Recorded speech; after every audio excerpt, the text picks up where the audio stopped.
Hey soldiers, we've got to talk about the indictment of Donald Trump. Now, we're going to talk about it in a uniquely soldiers of finance way. Okay, looking at it in terms of its economic implications, the potential implications from an economic standpoint. We're going to dive into this because, guys, listen, political stability is inexorably linked to economic prosperity. Okay, the two are symbiotic, in fact. Now, it might surprise you to learn what the number one most politically stable country is in the world. It may also surprise you to learn where the United States and our republic, for those of you who are citizens of the United States, falls in terms of its economic stability ranking. And this definitely can give us some insight into where our economy is headed if we don't turn a corner, okay? Now look, I'm going to ask you guys to go ahead and subscribe if you haven't already. Become a soldier of finance. It's easy to do. All you got to do is hit the subscribe button. It'll take you probably a millisecond, but it will be the absolute best millisecond you've ever spent in your entire life. Then I need you to do me a favor. Whether you subscribe or not, I need a favor. I need you to hit the thumbs up. The reason I need you to do that is because we want to send these messages out to as many people as possible. And when you hit thumbs up, you literally got the power in your hand to tell YouTube, hey, this is worth watching. So if you agree with that, go ahead, do me that solid, hit the thumbs up. Now, I'm going to read you a Facebook post that I made here recently, okay?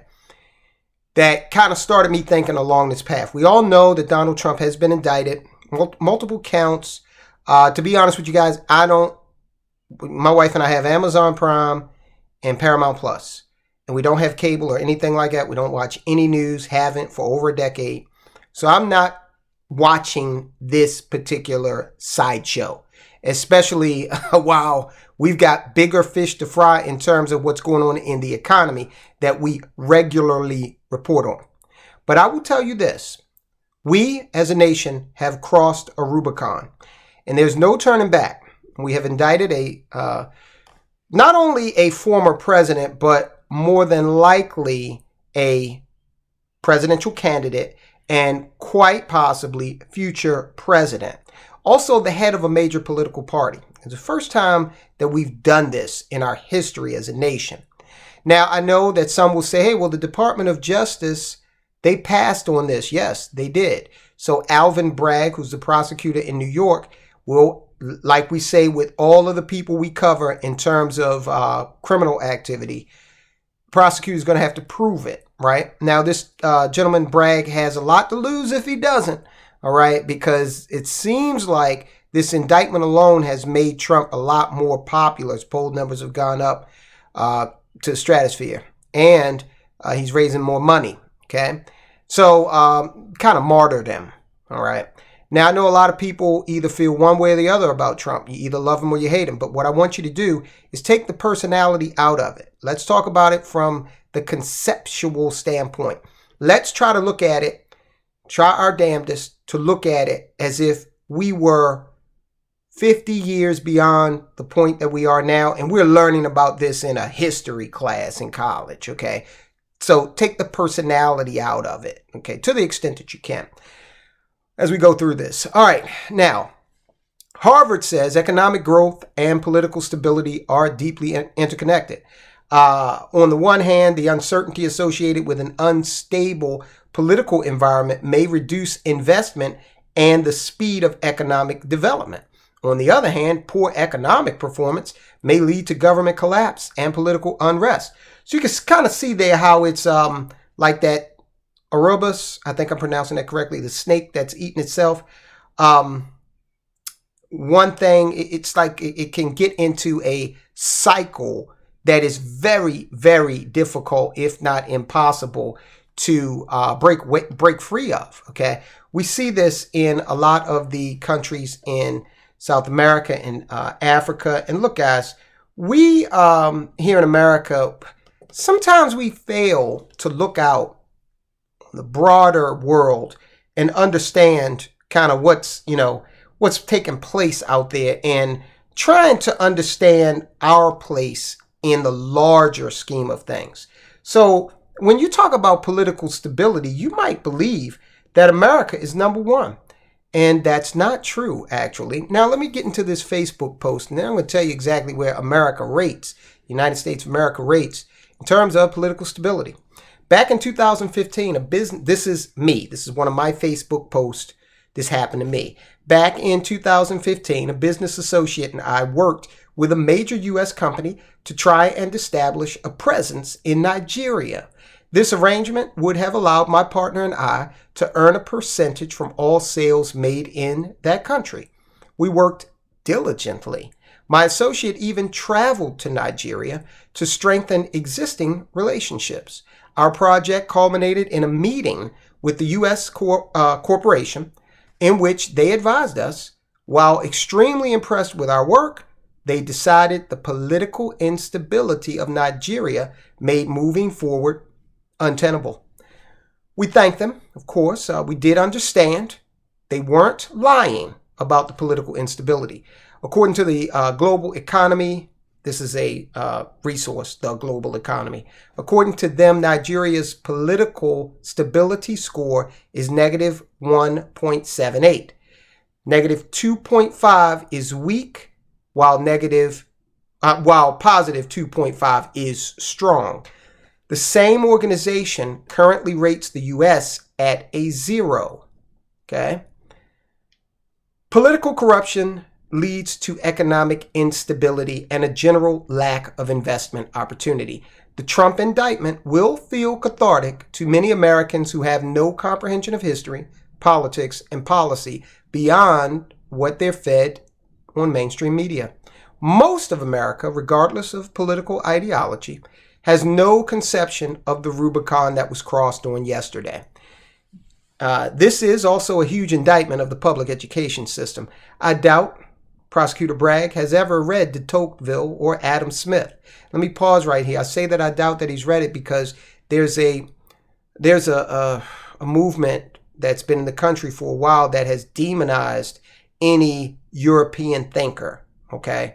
And there's been a rejection of the Western philosophical trend simply because the original Western philosophers were white. Okay, so that's why I say I don't think he's read de Tocqueville or Adam Smith. And the other reason why I don't think people like this on either side of the aisle, when you have people who are rather bombastic and not real contemplative and not willing to subordinate their ego to the larger, forces at play. I think that is someone who is not usually classically educated. Because look, we as human beings, it takes a lot to get over those things that are just natural human characteristics, like hubris. Okay, it's just natural. If this is why I like term limits in America, because you see when you look at certain other regimes and they don't have term limits, the lack of term limits tends to corrupt the mind of the leadership. Okay, look what it's done in North Korea. Okay, that's an extreme example, but you can look throughout history and see that. So I think that's one of the really valuable aspects of our republic, is that some of the offices have term limits. And I think you can see in like municipalities where there are no term limits for like your county councilman in many instances, or your mayor, or in the case of Congress, you can stick around for pretty much as long as you can keep winning that popularity contest. It starts to be corrupting. You start to lose touch with those who you're supposed to be representing, especially true at the House of Representatives level, because of what it was originally intended to be. Now, this Senate was supposed to be something a little different, that was supposed to be more representative of the landed gentry. Okay, so that's how it was put into place. The indictment of a former and possibly future head of state and political party leader will help to further erode confidence in the U.S., both from a political influence standpoint and from a global fiscal and monetary perspective. All right, so As we look at this, it may surprise you to learn that the number one most politically stable country in the world is Switzerland. Right? Switzerland has a GDP of $813 billion. Remember, Switzerland has 8 million people in it, almost 8.7 million people. Okay, it's not a lot of people in Switzerland. Switzerland also has a per capita GDP of $77,000. That's more than the United States, as we'll see in a moment. In fact, number two in terms of political stability is Sweden. Yes, so you got Switzerland. Number one, Sweden. Number two, it might interest you to know that Sweden's per capita GDP is $59,000. Denmark's $64,000, and they are number three in terms of political stability. So we move on down here, and we don't get to, let's see, that's 3, 4, 5, 6. The UK is number 7. Okay, we still haven't encountered America yet. In fact, let's see, we've got to go all the way to page 3 before we get to America. In fact, in terms of political stability, we've got Japan, France, Portugal, the UAE, Ireland, and Spain, all in front of the United States of America. United States of America number 21 as rated by U.S. News, okay? And as I just read to you, the other metric said that the United States was just, they were rating them at a 0 on a scale between terrible, okay, Idi Amin at negative, 2.5. Negative 2.5 was Idi Amin. 2.5 was, the greatest, most stable country, Switzerland, okay, on the U.S. News list.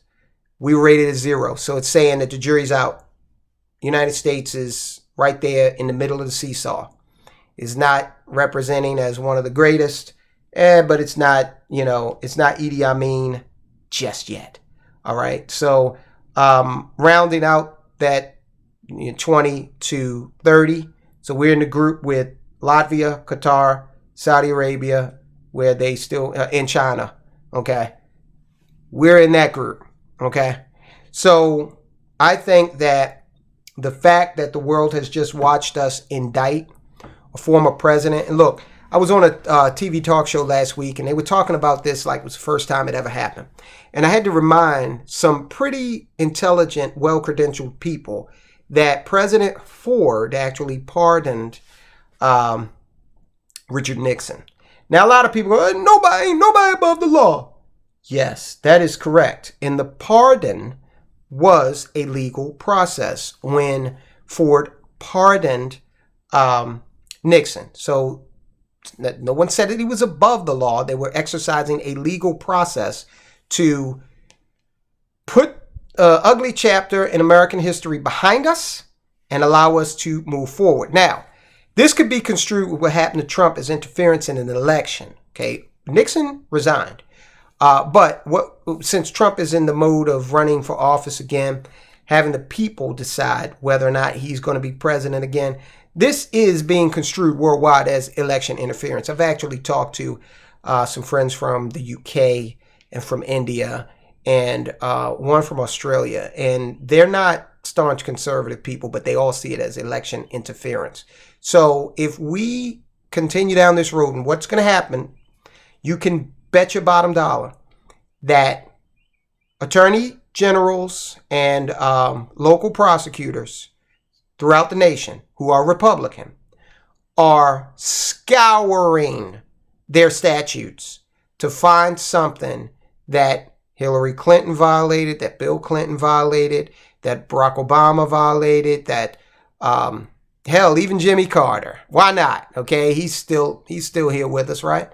So we're in a dangerous situation right now where we're at risk of eroding our political stability, and along with that, the next shoe to drop would be an erosion, a corresponding erosion, further erosion of our economic stability. Okay, guys? So I just wanted to put that out there, and I wanted to approach what's going on. We got to cover it, okay? But we got to cover it in a way that is not, bombastic, not sensational, not salacious, but in line with what we tend to want to cover here and pay attention to, which is the money. All right, so speaking of the money, JP Morgan, they've made some very expensive mistakes lately. And they've made a colossal mistake with an investor's money. What's going on with these banks, okay? If you can't trust the brain trust over at JP Morgan to handle your money, who can you trust? It's just another example of kind of some of the, instability we're seeing with banks. We have to keep an eye on these banks because they are one of the linchpins to the economy, all right? So watch the report. And guys, I'll talk to you soon.